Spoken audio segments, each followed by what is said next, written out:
Hello, everyone. Welcome back to All About America's Team, brought to you by Delahanty Media. I am Ray Nickens, the speaker of objectivity on this show, and I'm joined with, as always, my co-host. Owen the Chico. The preseason has come to a close, and now it's time to look ahead to Week 1. And on today's show, we will be grading the Cowboys' preseason, what was good and what was bad, while also getting into our preseason MVP. After that, we'll put a nice bow on the preseason, thank goodness, and turn towards the regular season, where we will share our expectations for the Cowboys this year after seeing some preseason action from some star players and some potential star rookies. And we'll also talk a little bit about Week 1, but not very much because that will be our main discussion next week as the Cowboys get ready to take on the Tampa Bay Buccaneers. Then to close, we will do something a little bit different, and that is branch out into the entire NFL, where we will give our Super Bowl picks, who we think will win Rookie of the Year, MVP, Comeback Player of the Year, etc. We'll also go into which teams we think have the best chance of upsetting the Super Bowl champion Tampa Bay Buccaneers. Before we get into that, though, we have some breaking news. This morning, the New England Patriots cut Cam Newton and are deciding to go forward with Mac Jones. I was surprised with the move. I thought that Cam Newton had a decent preseason, and I thought that Bill Belichick was going to go into the year starting Cam and seeing how far Cam could take them and let Mac Jones continue to improve and then eventually start around midseason or maybe a little bit before. But I was not expecting Bill Belichick to go ahead and cut Cam Newton before the season. However, there was some speculation that it was because maybe he was not vaccinated.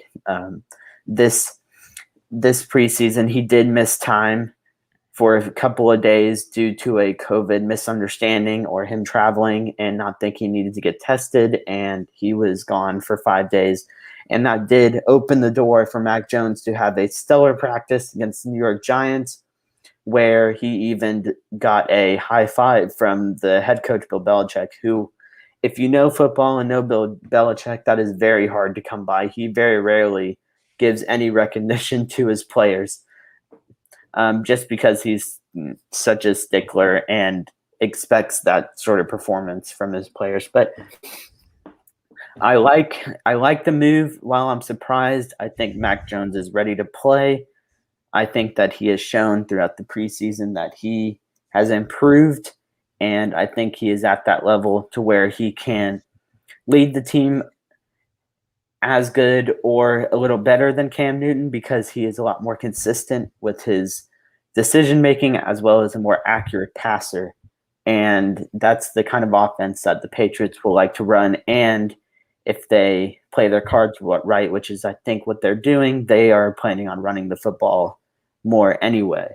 So that will give Mac Jones the help that he needs to kind of get his feet wet, and they won't be coming out throwing every down. But that's all I have on the matter. I'm interested to hear what you have to say. So, what do you got for me?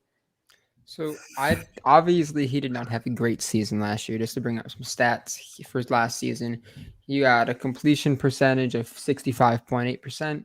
He ranked 24th in yards. He had a 7.2 average.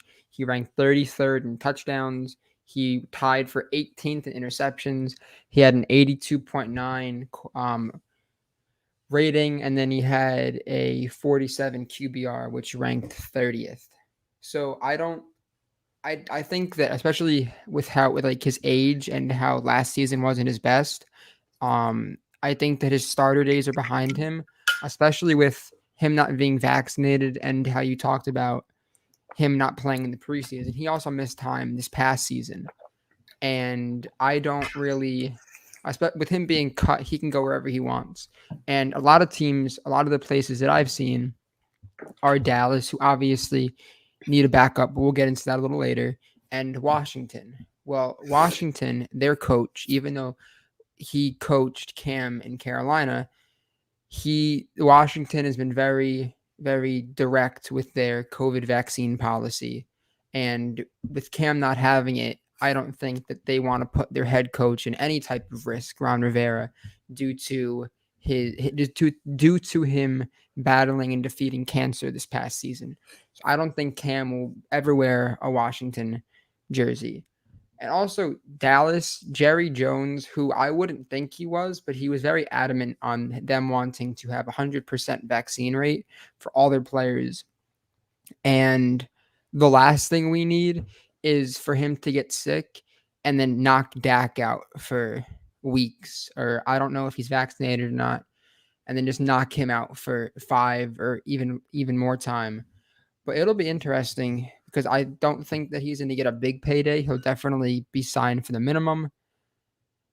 And it's going to be interesting to see which team actually picks him up because a lot of teams are going to be cutting players the next day or two, and it'll be interesting to find out who wants him. Yeah, I am under the group of people who think that Cam Newton might have played his last snap in the NFL, mainly because there's not really a desire to have Cam Newton on a roster. Looking through the teams, there's a potential of Miami potentially needing a starting quarterback, but they would be more likely to go after Deshaun Watson. The Broncos, a similar state to where maybe if neither quarterback there is having a good season, maybe Cam could potentially go there. But I think the Broncos are in the waiting game to be that bidder for Aaron Rodgers next season after he finishes his career with the Packers, in my opinion. Another team that I think has the best chance and the most likely chance to give Cam Newton another chance to play in the league is the Houston Texans, mainly because Tyrod Taylor, he's had starting experience in the NFL, but he's not a very good starter. And I think that they could be a team to sign Cam Newton as the backup at the beginning, and if they are not having much success, go to Cam later on in the year. And just to go back to the preseason, what was interesting to me about them cutting him, is he didn't get much action in the preseason this year. He only had 20 passing attempts. He completed 14 of them, which is not bad. And his yards were very low, and a touchdown and interception. So he didn't have much playing time because he went out there as a starting quarterback every game. And then you have Mac Jones, who threw 52 times and had over close to 400 yards and a touchdown. So where I think the job was won was those 5 days where Cam wasn't participating in practice, and Mac Jones got to show Belichick what he was made of, and with the starting unit. And I think Belichick just right then and there said, I'm going to go with our future earlier than later because our starter isn't vaccinated, and I'd rather have a player who's vaccinated at quarterback than a player that's not vaccinated. So I don't really think it was based on Cam's performance in the preseason. I think it was more of him deciding that he wanted to begin that future rather than wait a year. Yeah, to piggyback off that, on earlier this morning, Undisputed, I think that was one of the first things they talked about, and I didn't know this. Maybe you did, Ray. I think you might have seen it. Shannon said that in 2001, Belichick wanted to start Brady, but he went against his better judgment, and he did not want to do that this year, especially because the AFC East, the Bills are obviously the front runners, but besides them, there's really no one or Miami, but I don't really know what's going to happen with them, and who really knows what can happen. So I think Belichick, like you said, thought that Mac was the best decision to go forward, especially with, like you said, him being vaccinated, and one of the best things a quarterback can do is be available and be able to play 17 games now, 17 plus, hopefully, if you're lucky. And if you're out for a few weeks, that can totally derail your season. So I think that it's always good to start a rookie if just throw him out there, unless the Chiefs did with Patrick Mahomes, which worked in the end.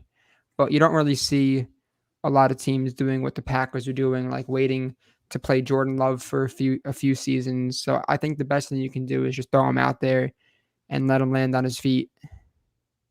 Yeah, and I think think for the people who are under the mindset that the Patriots were dumb to cut Cam Newton, I think what those people must realize is one, they're cutting him out of respect for Cam Newton as the player as well. They don't want him to be sitting behind a rookie holding the clipboard, getting those TV shots of him, standing there on the sideline as Mac Jones is out there. And also, it puts a lot less pressure on Mac Jones if you cut Cam Newton. One, because he's not standing there looking, and it gives him the opportunity to play that entire season, whether he is successful or fails, just to get that learning curve of experience to where he's not losing all this confidence if with Cam behind him, wondering if he's going to get pulled. And I think those are two of the reasons why Cam is still not on this team. And another one is he could have probably said, look, if you don't go with me as a starter, I don't want to be here as a backup. So they're probably like, okay, we'll cut you. So that's another thing that you have to take into mind. And but yeah, that's what happened. Cam's no longer a Patriot, and the Cowboys will be facing Mac Jones week 6, barring any injury, knock on wood. So we will have to possibly judge our expectations for that game based on who's playing quarterback, but we'll get to that in week 6. Yeah, also about that matchup, the Patriots put Stephon Gilmore, I forgot what the exact name for it, but it's the list where you're physically not ready to play football. And that list takes you out for 6 weeks. So we're not even going to be able to face him, which if both you and I are right on how we think Dak will do the first few weeks, that'll be very good for him. But I think we're going to get into that a little bit later. So why don't we go right into, speaking of cuts, what the Cowboys have done. The Cowboys cut two quarterbacks, which I did not think they were going to. They cut Ben DiNucci, who was Ray's favorite quarterback on the team, or maybe used to be. And they also cut Garrett Gilbert. And I did not understand that at all. I don't agree with it at all. But they also cut Darian Thompson. But look for him to be re-signed, and I will get into that later as we continue the show. Rondell Carter was cut, and if no one knows who that is, this past week 4, he was the defensive player that got in the quarterback's face and allowed Israel Mukwamu to get the interception. And if you don't know who that is, it's number 35, and keep an eye on him because he can definitely make a presence on this team in the secondary. Also, Ray and my favorite cornerback on this whole team, jokingly, the cornerback that Trevor Lawrence just ate up for breakfast, Burton, is no longer a Cowboy. And after that game, I was like, I'll go play corner for them because this guy has had enough. I was about to say if Burton was still on the team, but the guy who was cut who forced the interception is not, then I have some true issues with whoever is cutting players for this football team. Carter, I'm glad to know he's not there. Yeah. Carter, I assume that if no one picks him up, they're going to put him on the practice squad. But also, they cut 2 of their running backs. They cut Knox and Hardy, which means that they're going to have to go find a third running back because I don't think that they're going to want to have only Zeke and Tony Pollard out there, especially with how both of us and the rest of Cowboy Nation would hope the Cowboys use Tony Pollard and having both of them out on the field. But there were a ton of other cuts like tackles, but no one really would know them unless you like love to watch the 3rd and 4th team. But the other player that was notable that I didn't write down now was the offensive lineman who made his presence known in Hard Knocks when Dak got his birthday, and it was the offensive lineman who was saying that he wanted cake. And I didn't know this, but apparently the NFL wants to have more international players. And since he was not born in the United States, he gets a roster exemption, and he made the team, which I think the Cowboys need offensive tackle depth as much as any other team. I think that's the one position they have the least amount of bodies, especially with their left tackle getting on the older side and their right tackle being just what he is. Having arthritis. in his Yeah, head. he's having a stinger, but we'll get into that later. Ray, do you have any comments on who the Cowboys cut? Or the players I just named? The only thing I would say is well, for one, I also do not agree that they should have cut Garrett Gilbert. I agree with them cutting Danucci because he's just been abysmal every time he's been on the field. And I'm curious to why they also cut Garrett Gilbert, because that only leaves 2 quarterbacks on the roster. And usually teams will carry 3 quarterbacks. And I just think that it could have been so much easier for them to just keep Gilbert on the team and just to have 2. I mean, neither backup is anything other than serviceable for maybe a game. None of them we are considering to win. But the one thing that I'm kind of curious about is why they are only carrying 2 running backs. Because from what I saw, the running backs who got time, other than Zeke and Pollard, were not bad. So I think they could have kept at least one of those running backs. And Yeah. another thing I am going to add regarding quarterback, maybe they'll sign Nick Foles, because Nick Foles is at this point 3rd on the Chicago depth chart.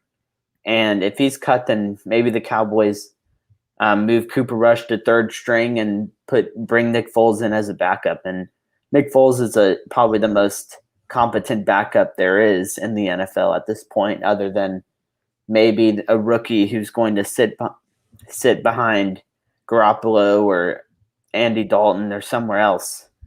But Nick Foles has a Super Bowl ring coming in as a backup, and he would be probably one of the best backups that we could find. But that's really all I have on cuts. I don't really have any problem with any of the cuts. I'm just have some questions on why they are only carrying 2 quarterbacks and 2 running backs. Yeah, I think a reason to that may be, so obviously, as you know, Kelvin Joseph injured his groin. Bernard, a linebacker, injured his hamstring, and Malik Turner injured his foot. And I forget the date, but there's a date where you can put someone on the IR and they only miss 3 games instead of them missing the whole year. So if you put those 3 players to miss the first 3 games, I hope that Kelvin does not get put on this list. But if for some reason he does, then you can add 3 more players. And especially with we're having a lot of players in the COVID list, that also adds roster spots as well. So there's always a method to the madness. Maybe no one knows yet, but usually with cap money and cutting players, even though the player we think they cut may have been good and had a starting spot or a backup spot, there's always a method to Jerry and Steven's madness. And I'm looking forward to seeing how it plans out. Yeah, me too. So why don't we get right into preseason week 4? I knew I was looking forward to this game, and I didn't know how excited I was until I saw that they were starting Trevor Lawrence. As the whole world probably knew, because Jerry just likes to talk a lot. He said that the Cowboys' top 30 players did not play. So that means players like Kelvin Joseph, Nashawn Wright are not in the top 30, which is fine because they're rookies and they need to get as much playing time as they can. But it was interesting to see how bad the Burton especially, but just how bad some of these guys looked on the offense and defense.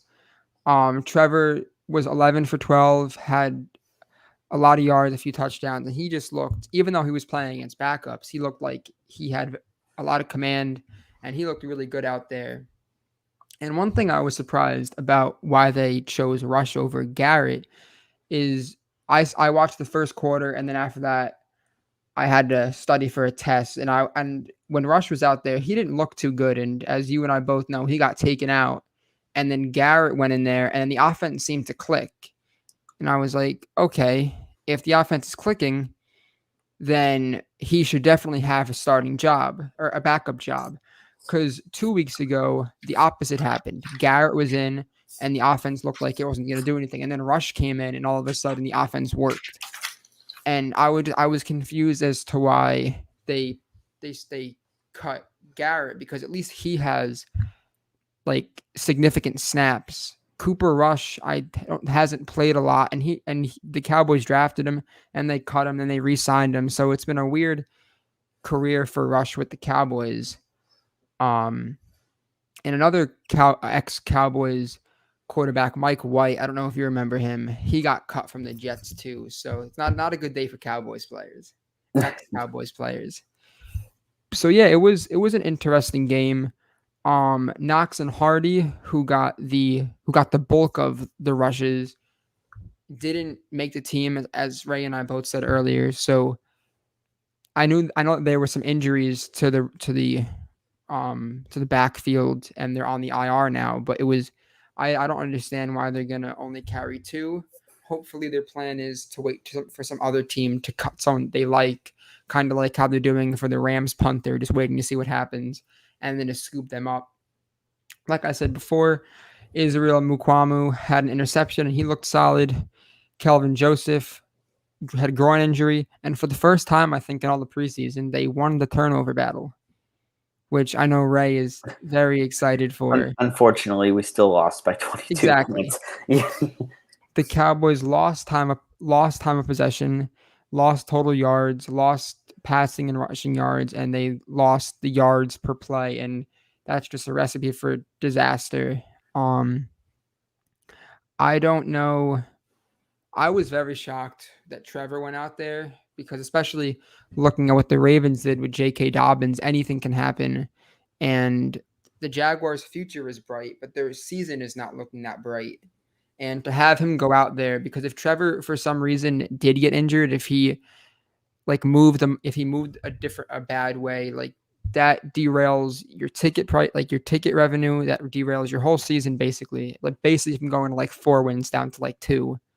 But I'm looking forward to seeing him go out there and hopefully living up to the pedestal that he put himself on at Clemson.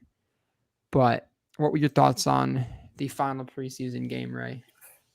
Yeah, I was really, I don't know. It's hard for me to say what I'm about to say with there being no significant starters playing on our team. Some of those notable ones for offense, Dak, Zeke, none of the O-line played. Amari didn't play. CD didn't play. Gallup didn't play. And then defense, Parsons, D-Law, Van Der Esch, Diggs, Anthony Brown, Jordan Lewis. Donovan Wilson wasn't out there. Just nobody played. And Trevor Lawrence went out there and, like you said, just looked the best he's looked in the preseason by far. And some of that you can take to, he was playing against the Cowboys backups. But, I mean, the dude's a rookie. Like, you could at least put some resistance to him. And it looked like he was getting whatever he wanted. The pass rush wasn't doing anything. The corners were getting burned. One of those corners, like we talked about, is not on the team anymore because of his pathetic performance. And he almost gave up a few other touchdowns, but the receiver dropped both of them. So he was kind of saved by that from maybe not even seeing an NFL roster ever again if those were caught. But it was just I didn't really take much out of this preseason game other than the opposite team got some positive feedback from their offense to take into the year. And really, I'm a very high expectation for these young quarterbacks. I like a lot of the young rookie quarterbacks and then the second-year quarterback. So it was really exciting for me to see Trevor Lawrence have a good game because I love the fact that the league, even though the people who are going to retire have retired, are gone, there's some gunslingers that are coming in to replace them, and I was kind of worried that wouldn't happen. So I didn't really get much from the Cowboys from week 4. However, for our next topic, which is our overall feelings of the preseason, I have a lot to say about that. But based on the preseason Week 4 game, I don't have much other than a nice 0-4 performance for the Cowboys. Also, what I just realized, the Cowboys love to do this, but they restructured contracts to like get more cap space. They just restructured Zeke's. And then I was watching Undisputed or some talk show, and they said that they redid Tyron Smith's, but I think they did. I think they redid Tyron Smith's earlier in the offseason. But it's interesting that they did Zeke's because as far as I know, restructuring how that goes is that like you can tell me if I'm wrong, but they make the money like into a signing bonus, and then it makes they can either add a contract to they can add a year to the contract, but with Zeke, especially with a running back, I think you'd want as like small years combined, because then like if you're stuck with him for a few years, like running backs, their gas tank hits zero quicker than any other position does, and to owe Zeke money for an extra year may not be the best thing, but it opens up cap space, and I'm looking forward to seeing what the Cowboys do with that money. But yeah, going into preseason final thoughts, I am very much looking forward to this topic, but you can start off with this one, and I will wait here. Yeah, so finally the preseason is over and we can focus on 2 games that matter. I'm not saying that the preseason does not matter, but games that matter, the starters will play the entire game, and it'll be a lot more enjoyable to watch, and it won't feel like you're sitting through a boring history teacher watching these third-string players throw interceptions or fumble or drop passes or whatever. It's finally football season.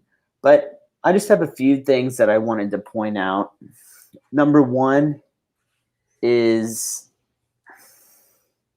gosh, let me find my spot on my notes. Yeah, for all the folks that don't know, Ray, him and I share a few classes, and throughout the whole class, don't tell the dean this, but he was very just furiously writing pages and pages, and I was like, that is why he is a co-host. He deserves it. Okay. So just a couple things. One, Dak Prescott played 0 preseason snaps. Why is this important? Number one, some notable QBs that played Week 4. We have Tom Brady, over 100 yards passing, 2 touchdowns. Josh Allen, over 100 yards passing, 2 touchdowns. Patrick Mahomes, over 100 yards, 2 touchdowns. Daniel Jones, over 100 yards, 17-22. I say 17-22 because he's a division quarterback, and it's worth noting. We play him twice a year. 1 touchdown, 1 interception. The touchdown came on an 80-yard, 2-minute drive. And then we have Jimmy Garoppolo, 1 rushing touchdown, 5 of 7. So why do I mention those quarterbacks?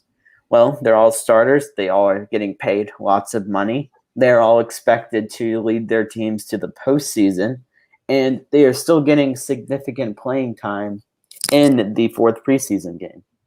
So I say that is because Dak Prescott was cleared to participate in 11-on-11s this last week going into the preseason game. So I found it very curious that while he was cleared to do those things, he did not at least suit up for at least a series. Because as we all know, preseason game is a lot different.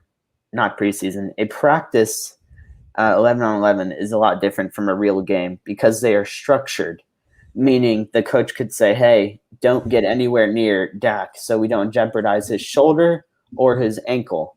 So he's not going to get hit. The pocket's not going to collapse on him as much, and he's just going to get the opportunity to sit back there and make reads and throw the football. So I would really, and I say that because McCarthy also had a quote after the 4th preseason game saying, we're going to do everything we possibly can to get Dak ready for week 1. Well, you kind of missed that opportunity when you didn't let him play at least 1 series of preseason football. And yes, I know there is the chance of him getting hurt in the preseason. There's always that chance. for every quarterback, though. But the teams that I mentioned who plan on making a push for the postseason all let their quarterbacks participate in more than one series of preseason football that last game. So I just they want to get his rust off, but you're not really going to shake any rust off by putting him in simulated structured 11 on 11 drills. He's going to get the rust off in those actual game actions. But and as a team going into week 1, I don't really think we're prepared as a team, because not only did Dak not get a lot of playing time, but Zeke also got 0 snaps this preseason. And Amari didn't get many snaps. Gallup didn't get many snaps. CD did not get many snaps. And Tyron Smith got maybe a series of snaps. Same with Zach Martin. I think Lyle Collins got the most snaps on the offensive line other than the center. Because I saw him in 2 preseason games. And everyone else I saw either 1 or maybe 2. So really our entire offense has not played together since 11 months ago when Dak got hurt. So we're going in there kind of with a lot of rust with timing and execution, and maybe Tyler doesn't know Dak's snap count as well, and there's a lot of false start penalties on the offensive line, maybe a lot of holding penalties, and I just don't think we're really prepared. And when you're going up against the Tampa Bay Buccaneers, you got to be prepared. And I know Tom Brady's prepared, but I don't think the Cowboys are prepared. So that's one of those reasons why I've been saying for the last month that I think this game is a wash, because I don't think we're really, ready to play this game. And we should if we could, we should just forfeit this game and just move on to week 2.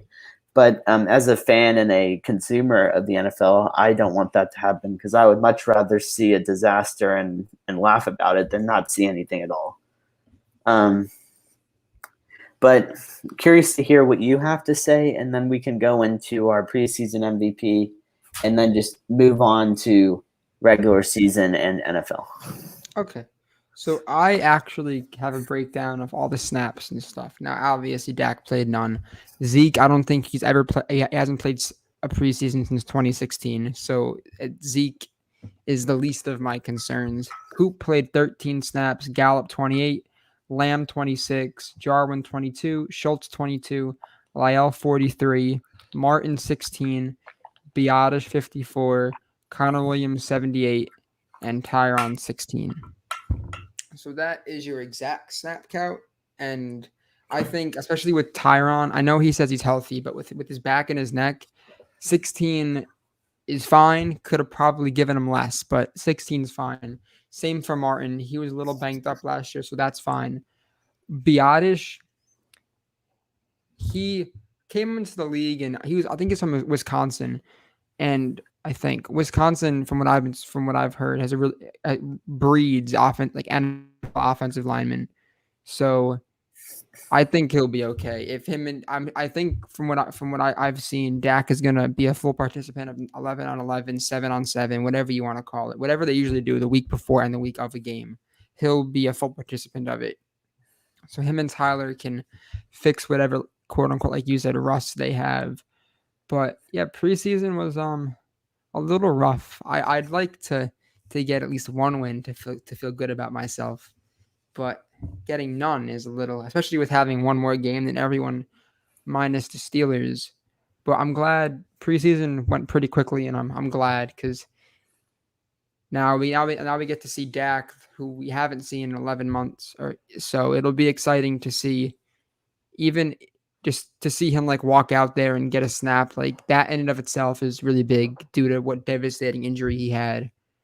But going off the snap count, Zeke, I don't think that's much of an issue. Pollard, though, him getting snaps, I liked a lot, but I don't really. Each game had its positives and its negatives. I think Danucci is just one big negative of itself. If you want to talk about preseason, you say Danucci, and I think that's all you need to. That's all you need. I agree with that a lot. Yeah. Dak Ice Pack Dak and Danucci is a great way to describe this preseason.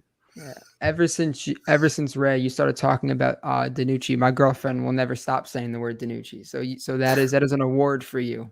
So yeah, but preseason it was more difficult to watch than years past, especially with not seeing Dak out there, not seeing any like they had some bursts of momentum, but there wasn't a game from like for a whole half or even a full quarter where they were in command. But hopefully they'll be able to string along a good week and a half of practice. And another good thing about starting off on a Thursday is you get more than a week to go prepare for week 2, Hmm. which will be interesting. But um I think that's all that I have. I think we can transition into MVPs because I'm interested to hear what you have to say because this was a difficult one for me. Okay, so my MVP for the preseason is Micah Parsons. Number why is Micah Parsons my MVP? Well, he's the only player other than Israel who factored, or before week 4, he was the only player to have a factor in both of the Cowboys' turnovers on defense. One was him recovering the fumble. I guess the first turnover he really didn't do anything, but he did recover the fumble. It was more of a mistake on the Steelers' offense and the misexchange of the snap. But he still recovered the fumble. He was by the ball and took full advantage of the ball being on the ground. The second one, he was involved in a tackle and he recovered the fumble again. So just mainly he was all over the field. He followed the ball very well. He tackled very well, and he made his presence felt in the very limited time he was out there.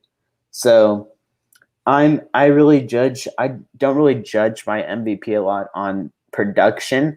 I know there are probably a lot of players who had a lot more tackles or a lot more QB pressures or sacks or whatever. But I kind of look for players that flash, and no player flashed more than Micah Parsons, in my opinion. So that's why he's getting my MVP for the preseason. I wish he got more snaps.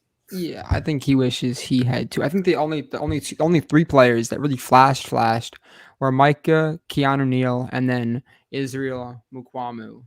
So, and 2 of them being rookies, and Neal basically being a rookie because he's in a new position, was really good. So, I have 2 other ones. One, the injury bug. We didn't have any major injuries, so that's a win in of itself. And also, the biggest MVP of the whole Cowboys organization is Cooper Rush.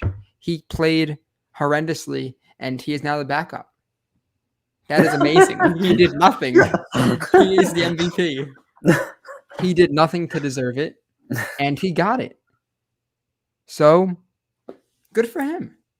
Well, I don't think he'll have it for much longer, but he has it for right now. yeah, I guess the main thing we should learn from this preseason is that not your best performance will get you the backup job for the Dallas Cowboys at quarterback. So if you want to be the backup quarterback for the Cowboys, then come on down. You're more likely to get it than someone who played well in the preseason.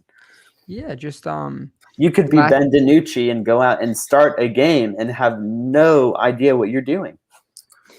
Yeah, the last game he went for like 4 for 8 with like lower than 60 yards. Yeah, it's the backup. If Dak goes down for some reason, yeah, that's the guy that I want going out there.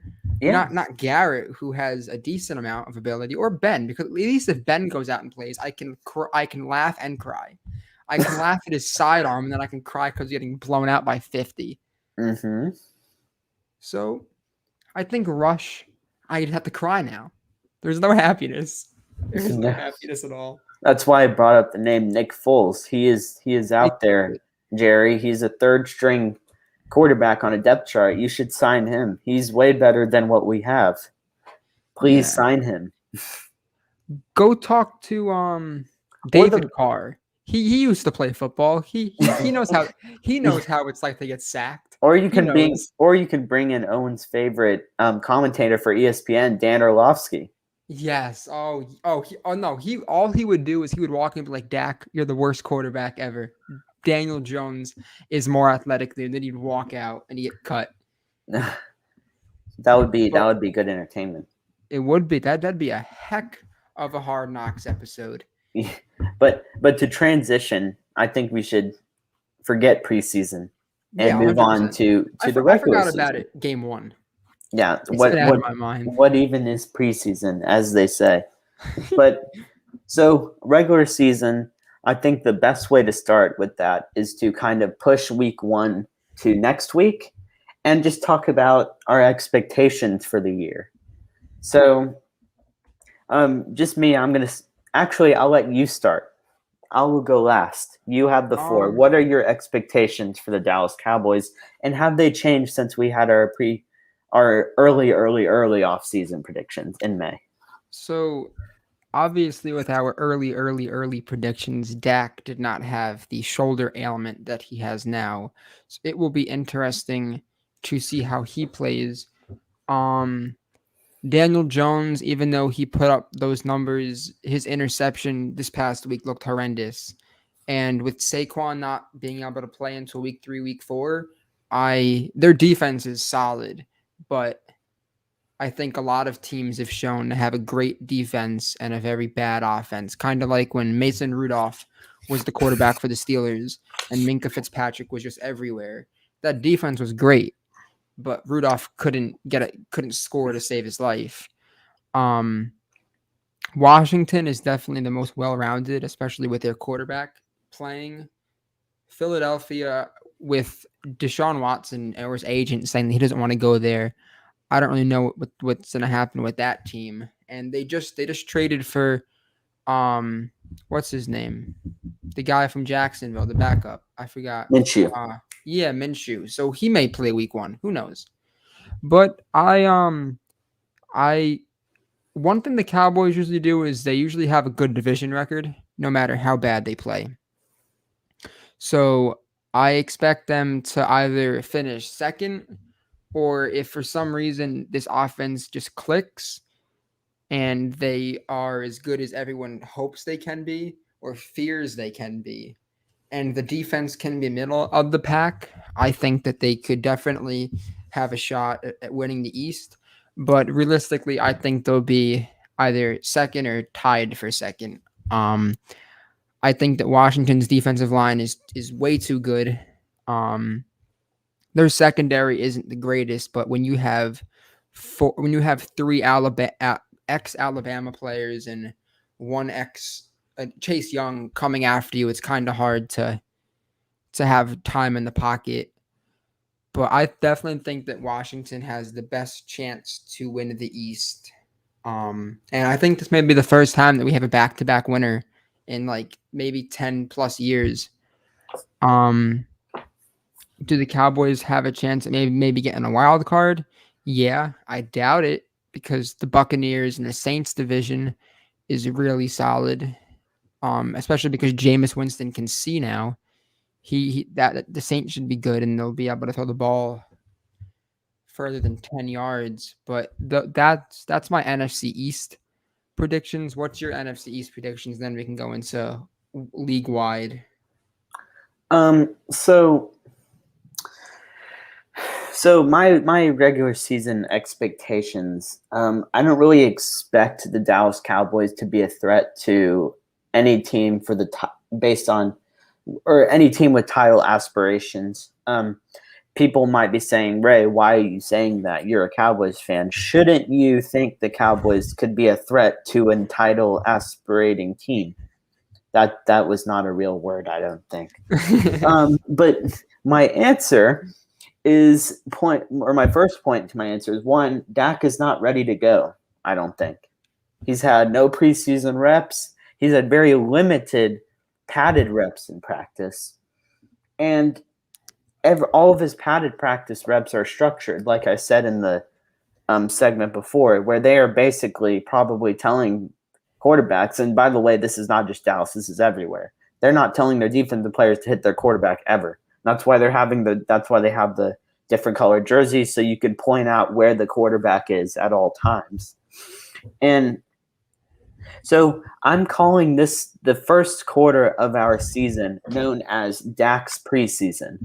Why is it called Dak's preseason? Because Dak didn't have a preseason. So these first few weeks are going to just be Dak getting back and shaking off the rust after not playing for 11 months and then having that shoulder problem, which we don't even know if he's 100%. They say he's 100%, but who really knows because he hasn't played in a preseason game against real situations where they are trying to tackle you. So here are the teams that we play in Dak's preseason. We have the Tampa Bay Buccaneers, who won the Super Bowl, who are trying to go 17-0, and that is a great time for me to say thank you, Eli Manning, for stopping Tom Brady and the New England Patriots from getting that perfect season. I really appreciate you. You should come back and play quarterback for us. I didn't think you were going to do that. And as Ray always says, follow him on Twitter. Yes, follow Eli Manning on Twitter. He's very funny. That was very good. Very proud of you for that one. It was a good one. Yeah. After that disaster, we go to the Chargers. We play the Chargers. Now, the Chargers, we do have a chance to beat the Chargers. Unfortunately, the Chargers are another high-powered offense who are trying to make the playoffs this year. They have the opportunity and the personnel to make the playoffs, and they have the quarterback who's looking to take that second leap and improve on his rookie year, Justin Herbert, who also, I believe, played a little bit this preseason. He might have not played at all. Who knows? I think he might have played maybe a series or two. But so we play the Chargers, and that will be a game that we'll probably have to expect to be in a shootout in. And that's going to be a very hard game to win, being Dak's second game of his preseason. Then we go to the Eagles. I expect the Cowboys to beat the Eagles. So I don't really have any worry. The only worry I have is the Eagles have a solid defense. They have a solid defensive line who can rush the quarterback, and they have a few people in the secondary who can kind of cover. So we'll see. We'll be able to see again if Dak's pocket awareness is still there, if he's a little bit jumpy in the pocket when he's getting pressured, if he's accurate with his throws to his receivers and coverage. We'll just see that, but I don't really have any worry of them winning that game. So after the Eagles, we move on to the Panthers. That's another winnable game. Unfortunately, we have to play Christian McCaffrey. And I don't think the Cowboys are in a position to where they are a team who can stop Christian McCaffrey, because not a lot of teams can stop Christian McCaffrey. So that'll put us into a scenario where we are, again, playing in possibly a shootout or not having the ball a lot, because the Panthers will be controlling the time of possession. And that's just kind of a scary game in and of itself, because Sam Darnold is probably looking to beat the Cowboys again. And if Sam Darnold can beat the Cowboys coming off mono, then he can beat the Cowboys healthy. And after that, we play our final game, Dak's preseason. We play the Giants. Giants are another defense who have a solid defense, and they have some weapons on offense. Saquon Barkley should be back by week 5. So it's another one of those scenarios where we are once again playing a team who can run the football effectively, and if they cannot run the ball effectively, they have a runner who can make something out of nothing.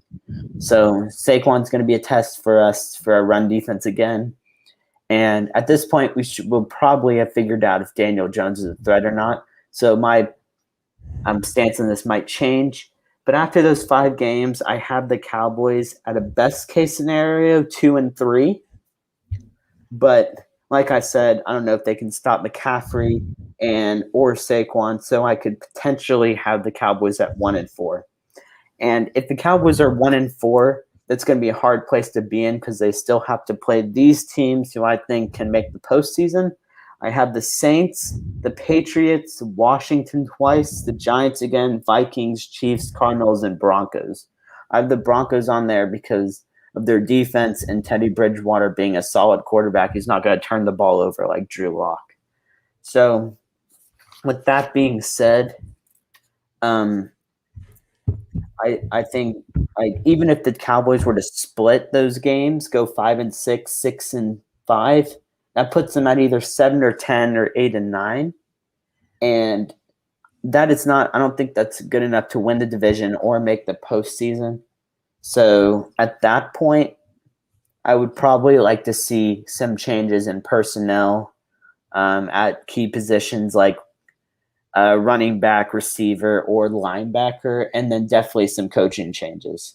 But like I said, that could potentially change if we were to win 3 out of those 5 games or 4 out of those 5 games.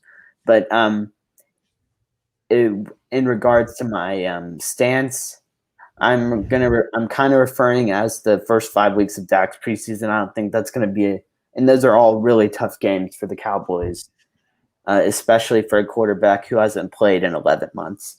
So those are my expectations for the Cowboys, and that's all I got. Yeah, it'll be so the Panthers also they still have Robbie Anderson, right? And they signed the other really fast guy. I forget from where. They So also have DJ Moore, yeah, yes, who's a and solid receiver. yeah, I think they have another one. So they have two. They have DJ Moore is solid. They have two guys, and they play them week 3. Week 4 after the Philly game. Okay, so even if they have to play them, even if Kelvin Joseph goes off, onto the IR, he should be back for that game. So he'll play for that game. But yeah, Tampa, I think that the Cowboys are gonna start off like they did in 2016 against the Packers in the postseason, where they just stink for two quarters, and then for some reason Dak's like, hey, my shoulder and my ankle work. Let's go score. And they bring it back, but I think this whole season is really going to depend on Dak's health and how good Micah is, because especially when they go play the Giants, their offensive line is good. It's better than previous years, but Saquon hasn't put a healthy year together since his rookie year, I think. And I remember when we played them his rookie year, it was just a whole lot of swing passes, and then he would just run through everyone. I don't think he would have an easy job running through Micah, because Micah's a unit, and I don't think that he would easily be able to run through him. And if you can have Micah on him, then other people will go to help tackle Saquon. But it'll definitely be interesting. I don't think Daniel Jones will be able to single-handedly win a game by himself. I don't think Kenny Golladay is the answer. He had really good years with Stafford, but Stafford's a way better quarterback than Daniel Jones is. So it will definitely be interesting. I'm gonna keep my hopes low, because in years past I've always been like, yeah, like even when they signed Mike Nolan, I was like, yeah, this guy's gonna bring in like different personnel, like different defenses, like it's way different than Tampa 2 with Marinelli, but then we all know how that went. So By the it'll way, Tampa 2 is not a bad Madden coverage. I use it is Tampa not. 2. Yeah, and mid blitz. Blitz. But yeah, it'll definitely be interesting, especially with how good Tampa's O line is. That tackle that they drafted last year, he's already a top 5 tackle in the league. And I just think that Brady loves that, and he'll go out and he'll be really consistent. They just gotta. I don't even know how you stop that team, because there were definitely times last year where Brady did not look good, and then as soon as and then they clicked, and then that was history. But there were definitely some games where they looked lost, where Brady didn't look as good as Brady was. So even if you lose week 1, obviously your season's not derailed, but I definitely think it'll be good. And also, this team hasn't played with Dak, so they're going to rally around him, and they're going to make sure that they can. And we all know if Dallas loses, the memes will come out. Their memes are already out because they didn't win a preseason game. So I think, and DeMarcus Lawrence posted a picture on Instagram saying, like, we're ready. So DeMarcus also hasn't played preseason. So I think he's going to be healthy, have some miles left on his legs. Randy Gregory is going to be playing. He's going to be a starter. Parsons is just going to be running everywhere, probably running too much.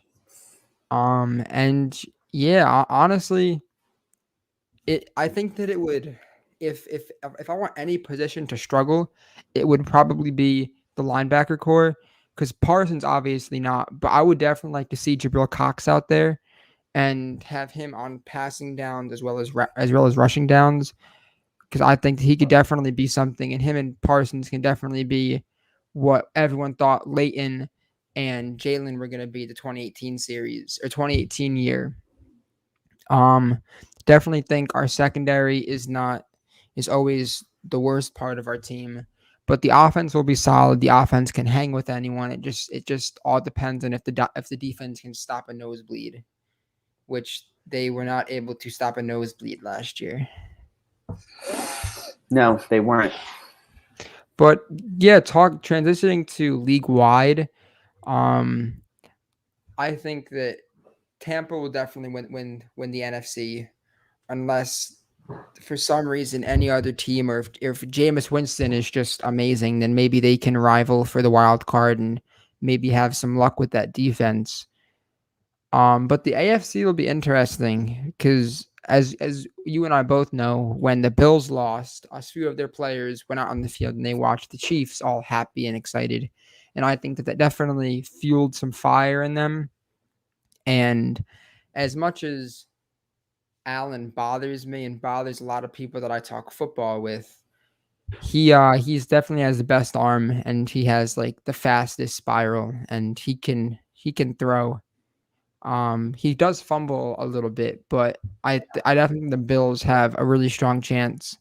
And who knows, Deshaun Watson, the Texans want to bench him every game, but if he gets traded somewhere like Miami, or I doubt it, but Denver, like you could put those teams as both having chances to make a deep playoff push. But I think the biggest thing for the NFL this year is who's not on the COVID list. If your team is fully healthy, then you have as much of a chance as anyone else to win this whole thing. Mm-hmm. But it also depends on if most of your team is fully vaccinated. Like the Cowboys, if they want to be 100% vaccinated, that's already a step above other teams. So, because if Cam Newton goes to a team and if he gets if he tests positive, has a false positive, his whole quarterback room has to go out. And then it's in a change up thing, which is why I don't think teams want to sign him until he gets the shot. But I think that's it. MVP, it's either going to be Mahomes or Allen or Brady if he strings along a great year, or Henry maybe. But comeback player of the year, I definitely think will either be Saquon or Dak, depending on if Dak's shoulder injury hurts him or not. And then hopefully offensive player of the year will be T-Law. Defensive player of the year will be Parsons or Surtain. He had a really good preseason. And yeah, I think that's all I got. What about you? So I'll start with my Super Bowl pick. I think the Super Bowl will be won by the Bucks again.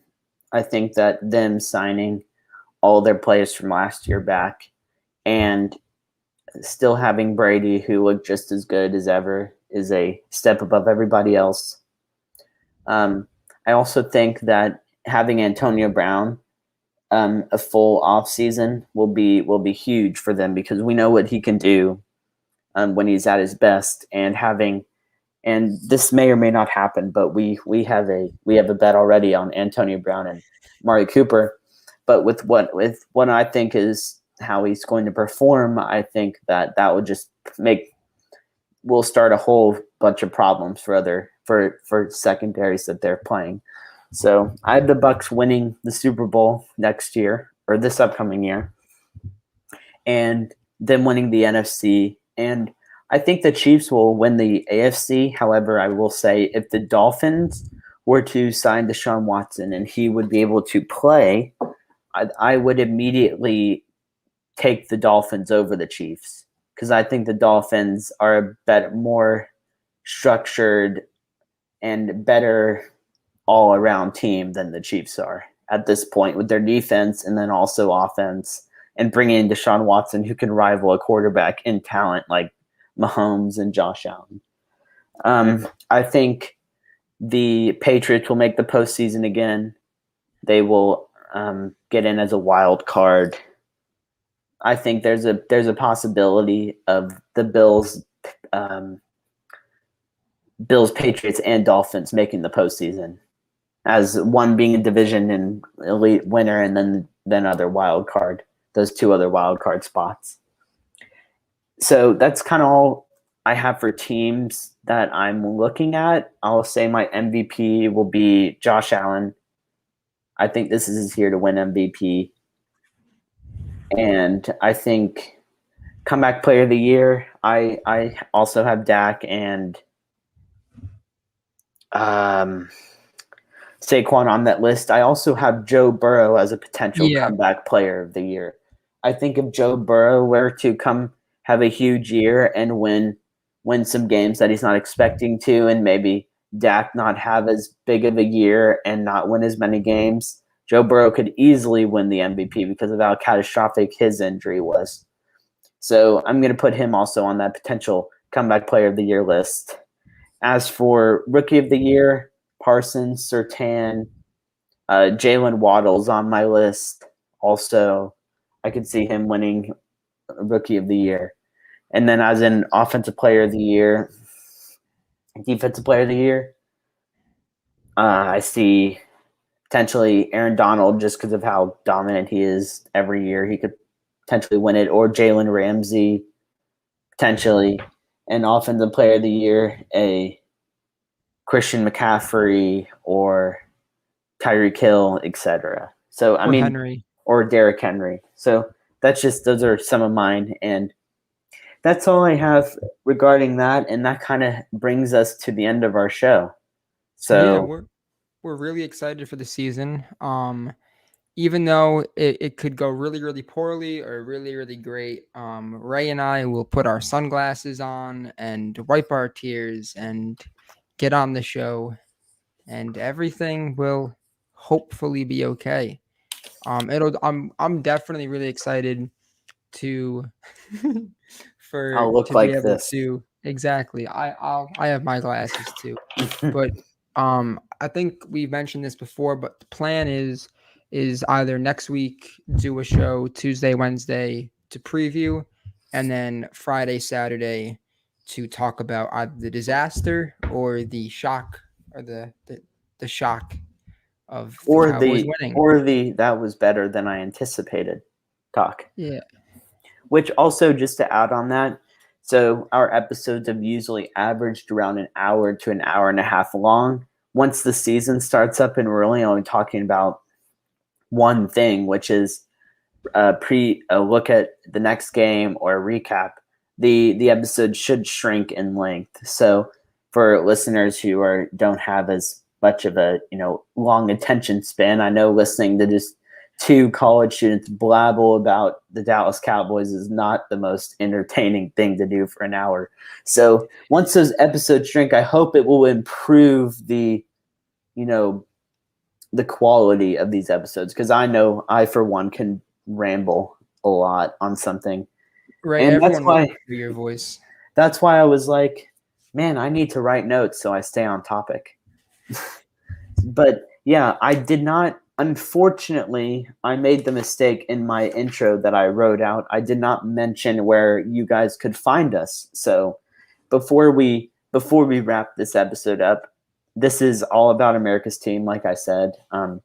If you want to see more, you could look or find us on our Twitter, America's Team, capital P, capital C. Once the season starts, I'll be doing live Twitter tweets for during the games. Those will be pretty entertaining. You should follow us for that. And then also our Instagram. We don't necessarily actively post a lot. That will definitely change during the season, where we'll maybe take videos of plays or find them elsewhere and retweet them, just to provide some highlights for on the Instagram page. And then also we have a YouTube channel. So if you want to see myself wear sunglasses every time the Cowboys lose, then go to our YouTube page. It is all about America's Team. It's fairly easy to find. If just go into YouTube, hit the search button, all about America's Team. It'll be the one with our logo. that we have, and it will have all of our past episodes. So if you miss an episode, you can always go back and watch it. Very easy. And also, we're on Spotify, Apple Music, Apple Podcasts, Anchor. So we're fairly everywhere. So thanks to Nick for getting us everywhere in regards to watching and listening. But that's all we have for you today. This has been episode 1. Thanks for watching. 11. Yeah, episode 11, not episode 1. Thank God it's not episode 1. Thank you for watching. Thank you for listening. For any future listeners, thanks for picking us to spend an hour of your time. And we will be back next Tuesday to get ready for week 1. Go Cowboys. Have a great rest of your day. Go Cowboys.